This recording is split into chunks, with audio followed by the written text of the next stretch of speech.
তুমি কি জানো, দুপুর যখন একেবারে নিস্তব্ধ হয়ে পড়ে তখন ঘরের কোনায় জমে থাকে কিছু অনুচ্চারিত অপেক্ষা।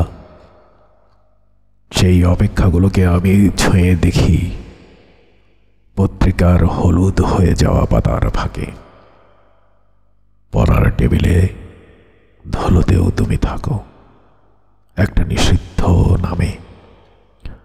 আজ দুপুরে একটা পাখি ডেকে উঠছিল জানলার ধারে। আমি জানি, হ্যাঁ আমি জানি ওর ডাক তোমার নামে নয়, তবুও আমার বুকের খাঁচায় কেমন যেন হু হু করে উঠছিল কিছু না বলা শব্দ। একটা অদ্ভুত গন্ধ লেগে থাকে পর্দার আঁচলে, তোমার চুলের মতো।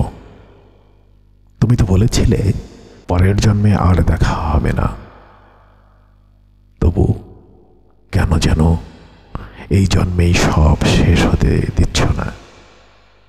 তোমার ফেলে যাওয়া চুলের ক্লিপ এখনো আমার বইয়ের ভাঁজে, ঠিক পৃষ্ঠা 57, যেখানে আমি প্রথম পড়েছিলাম ভালোবাসা আসলে কোনো পূর্ণতা নয়, এক ধরনের অভ্যাস মাত্র।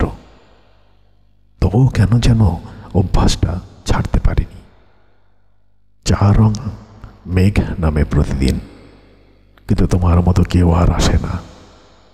এই গ্রীষ্মের দুপুরে ঘাম তপ্ত নীরবতায় তুমি হয়ে ওঠো আমার বুকের একটা চিরকালীন শূন্যতা। তাকে কোনো ভাষায় বোঝানো যায় না, তাকে শুধু অনুভব করা যায়, যেন শব্দহীন এক দীর্ঘ কবিতা, যেখানে ছন্দ নেই কিন্তু হাহাকার আছে।